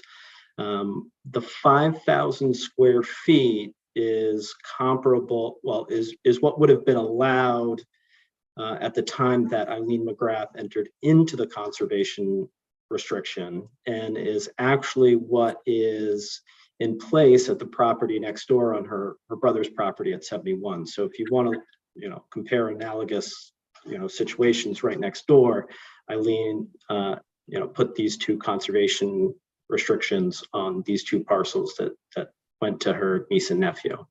So the build out on 69 would be, at a maximum what exists at 71. And, this was something that Eileen voluntarily entered into because she was committed to conservation. And, I think perhaps it makes sense if you want to continue to next month so we can adequately address your concerns about intentions and build out and lack of subdividability. I'm happy to do that. Okay. Leslie, you want to jump in, or should I go to Emily? Emily? Oh, No, hold up. I just have a quick comment. Yeah. You all may recall that you agreed to put in this article as a planning board sponsored article. So that is scheduled, the public hearing is scheduled for the 26th of January, excuse me. Yeah, January, 26th of January. And that article also includes a change from the country overlay district to the town overlay district, because that was omitted from the citizen petition. So, it's great that you all are talking about that tonight and hearing what the concerns are. But you do have another hearing scheduled about this same rezoning on the 26th. Real quick, so without the overlay district being extended, is this a viable article? Well, I would say yes. I mean, there's nothing in the zoning bylaw that prohibits an inconsistency between the zoning district that's designated as town or country, and then actually being in the town or country overlay district. But as a practice and as a policy, the planning board has tried to align those two things as much as possible. Mhm. So in this case, we wouldn't necessarily want an R20 lot in the country overlay district. Mhm. I'm sorry for the delay, Emily. Go ahead, please. No problem. Thank you, Mr. Chair. Emily Molden here for the Nantucket Land Council. So I guess just a couple of things, and some of these points may have been addressed since I raised my hand, but obviously, as you heard and understand, Eileen McGrath's wish was always to preserve her meadow on the property here. And I believe the intention was not to allow the lot to be subdivided. And as it has been explained, in 2006, the zoning was changed, which naturally had implications on the ground cover for the lot. I certainly understand the property owner's desire to request to change that back and increase the ground cover.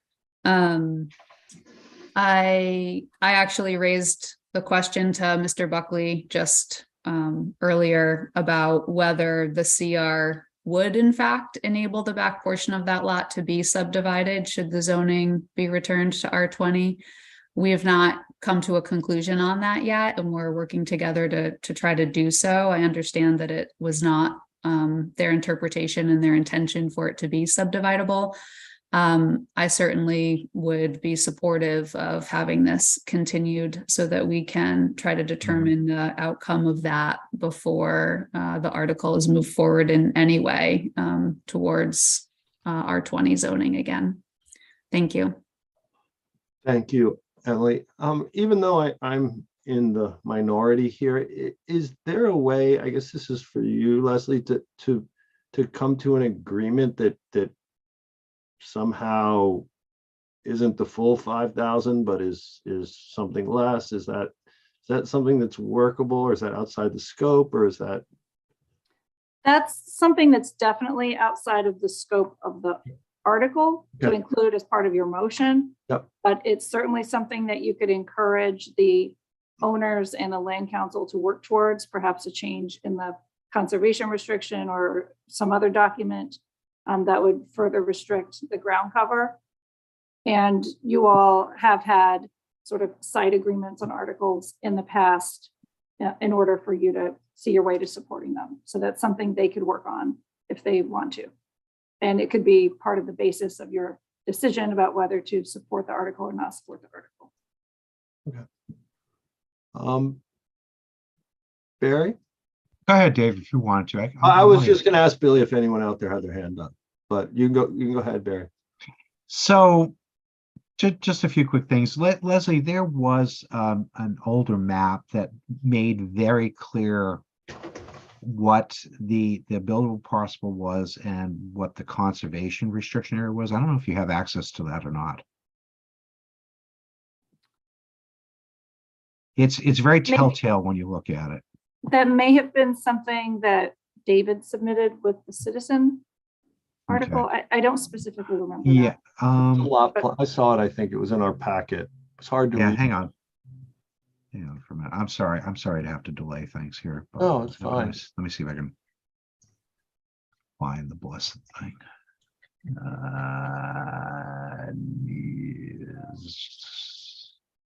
No. Because I know I saw the blessed thing.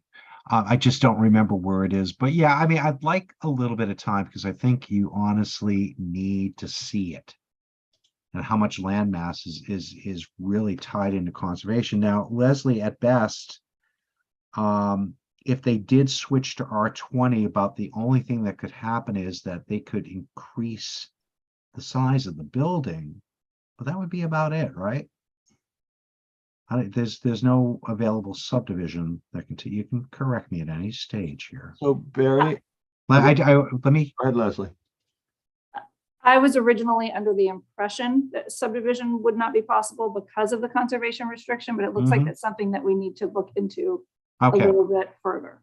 all right. And if that's the case, I mean, I'd probably just like to say that, yeah, let's continue it no matter what. Yeah, I think that there's, so if my numbers are right, I want to say that I think 1.33 acres is in conservation and about 40,000 square feet is left.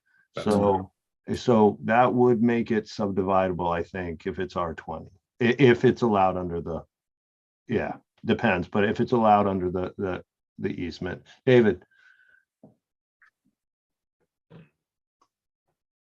So as we've been reviewing the subdivision and going back and forth, there's one piece that Emily, just this afternoon, as the meeting was going on, brought to my attention that she viewed as a potential loophole. That is not on the subdivision front. That is not our intention. I had never read it that way. And, it's not anything Chrissy would want to participate in. And that's, one of the reasons for the request for continuances. So we can tie that up and make sure that that is unequivocal, that this is not going to be subdivided once, in perpetuity. That's the goal. Thank you, David. Joe, I saw you had your hand up for a sec. I was just going to say on the board pack, it's page 10. It's the last sheet, just in case anyone is following along. It's page 10. Yep, there you go. There you go.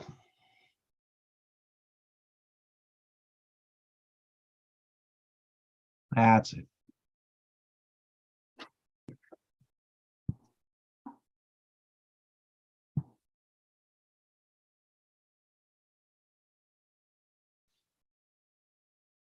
Thanks.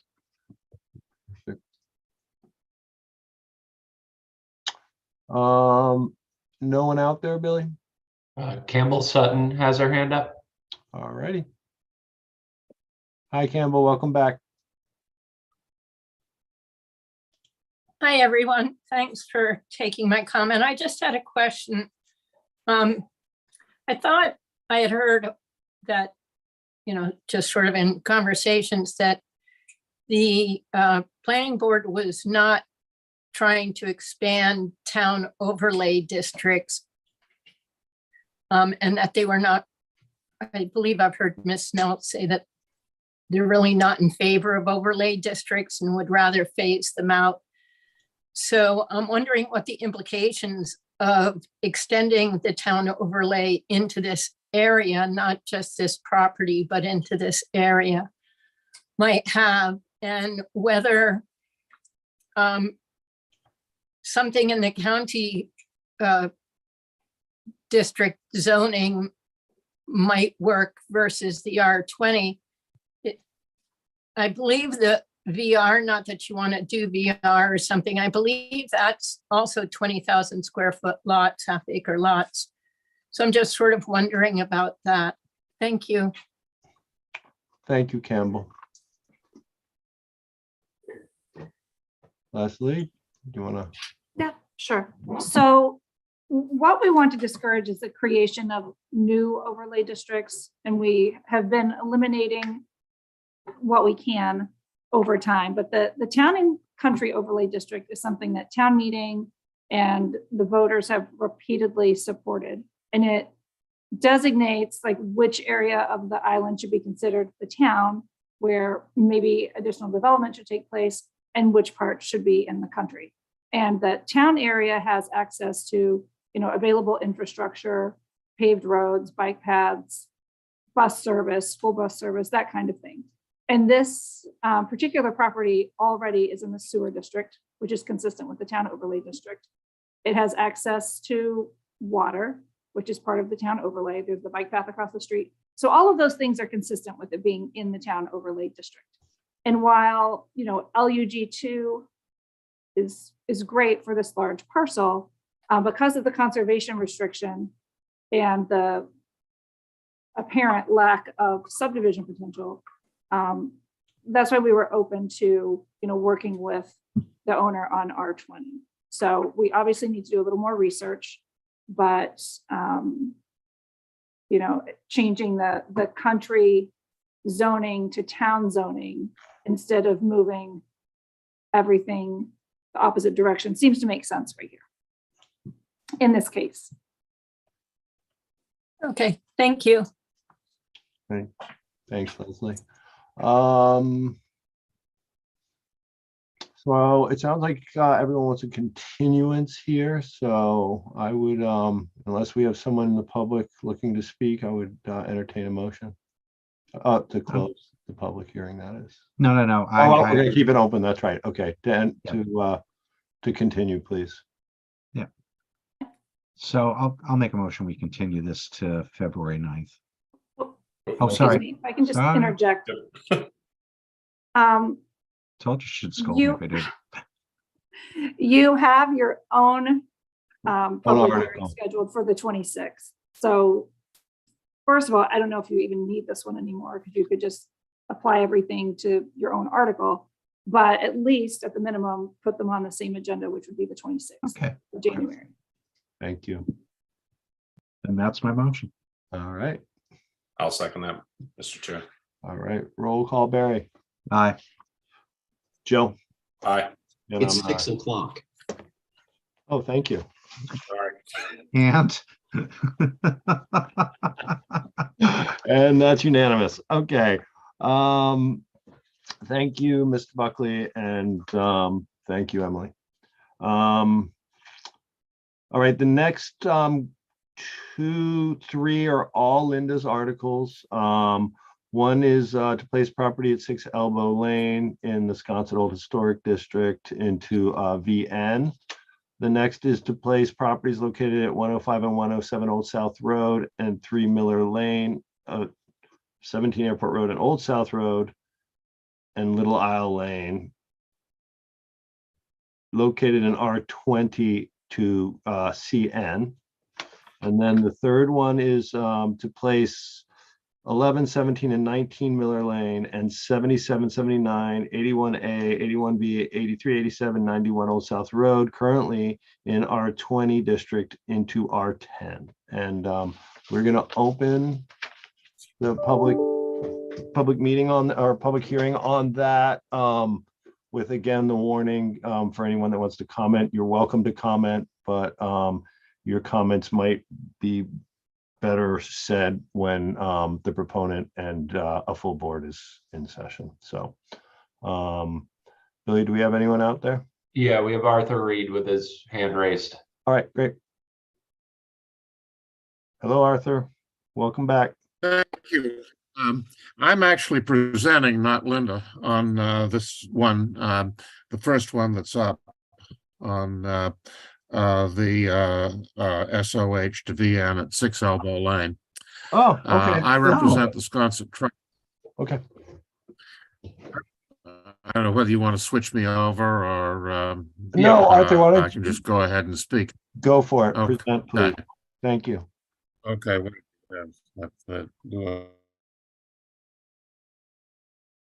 You're wobbling in and out, Arthur. We can't hear you. I moved him into a panelist role. Oh, okay.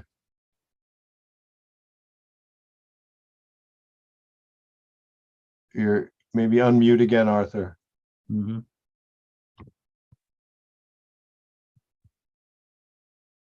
Okay. There we go. This one kind of snuck on me. So I haven't submitted anything by way of explanation, but let me just give a brief explanation now. I represent the Sconset Trust, which is now under contract to buy this property. Linda had originally submitted the application on behalf of the present owner, Sarah O'Reilly. And the Sconset Trust wants to proceed with this and definitely wants to request that the zoning change take place to switch this property to VN, Village Neighborhood. The Sconset Trust has, as you know, strongly supported and promoted the continued viability of the commercial area within Sconset. And they promoted, and we were able to get through several years ago with the assistance of Andrew and Leslie, the VN district in the commercial areas in Sconset. Again, we feel that it's essential to the Sconset community that this small commercial area continue to exist. The subject lot here, which, as I mentioned, we have under agreement at the present time, is immediately in back of the Sconset Market and the park area right next to it. And we want to be able to have it also is adjacent to the other commercial buildings, or the Claudettes and the bookstore and post office and so on. Again, we want to have this area continue to be viable. And we want, there are existing uses in the property. It's currently residentially. There are two residences on it, but we want to be able to have such things as storage for the Sconset Market on the property and other things that we think promote the area. If you have any questions about it, I may not be able to answer all of them and would probably want to have it continued if you do, but that's essentially what we're proposing, and we think that it's in the best interest of the Sconset community that this article be passed. Great, thank you, Arthur. I think just to be clear, well, first of all, does any board members have any questions or thoughts before I open this public hearing? All right, I'm going to go ahead and open it. And just to be clear, this is for Elbow Lane only. I'm going to rescind my opening. I don't think I really officially opened it, but this is for Elbow Lane only. Public comment, please. There are no hands up. There are no hands up. All right. Let's hold for a minute, Barry. That's okay. Did you have something else? Sorry. No, I'm good. Okay. Let's hear from Leslie then. I'll back out for a minute. Thank you. I just wanted to add that this is totally consistent with the master plan and the Sconset area plan, which talked about, creating and maintaining a village center in the core of Sconset. So we recommend in favor of this article. Thank you. Barry? Yeah, thanks. No, here's the other thing is that it's the Sconset Trust requesting this application, and I think I would go with their wisdom. They are very good stewards of the area and what they take care of, and I think they're very sensitive toward what needs to happen out there at this point. So I definitely would be in favor of supporting this. Thank you. Joe? I agree. I think Sconset Trust has got the pulse of Sconset, fairly well. So I have no concerns over this. Yeah, I don't think you could be in better hands. Billy, any hands out there? No, there are none. I would entertain a motion. Oh, Barry? No, I was just going you beat me to the chase there, so I'll do that. Let me make a motion to close the public hearing, sir. I'll second it. Thank you. Barry? Aye. Joe? Aye. And I'm an aye. Pleasure of the board. Motion to adopt. I'll second that. All right, roll call. Barry? Aye. Joe? Aye. Aye? Aye. Unanimous. Thank you, Arthur. Thank you very much indeed. All right, so back to these two articles that are two articles by Linda that we're going to continue but open the public hearing on. 105, 107 Old South Road, 3 Miller Lane, of 17 Airport Road, Old South Road and Miller Lane, from R20 to commercial neighborhood. And then the second one is to place 11, 17, and 19 Miller's Lane, and 77, 79, 81A, 81B, 83, 87, 91 Old South Road, currently in R20 into R10. So I would open up the public meeting on this, and again, would discourage anyone from speaking. They should probably will be better served when the proponent and and the full board is here to make their comments, but we will hear you if you need to speak. Anyone out there, Billy? No, there are no hands raised. All right, so I would entertain a motion. To continue to Leslie 126 work. Yeah. Okay, so that'll be my motion, continue to 126 for both articles. And I will second Mr. Rector's motion. Thank you, gentlemen. Barry? Aye. Joe? Aye. And I'm an aye as well. Great, that brings us to the end. Thoughts or comments? Parting is such sweet sorrow.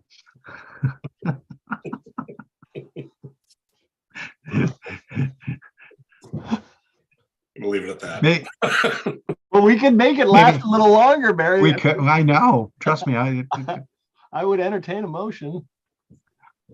So we, to have Miss Williams get us dinner the next time for making sure that 8 of her articles were continued. I think that seems totally. I'm sorry. I'm being bad. I really am. I'm so sorry. Motion to adjourn, sir. I will second that before we get in more trouble. Harry? Aye. Joe? Aye. And I'm an aye as well. Thank you, staff. You guys Have a nice long weekend. Thank you. Thanks, You guys. too. Yeah. Got to keep things a little light every so often. Yeah, we do. Yeah. Awesome. All right. Guys. Bye. Good night. Have a good night. Yep.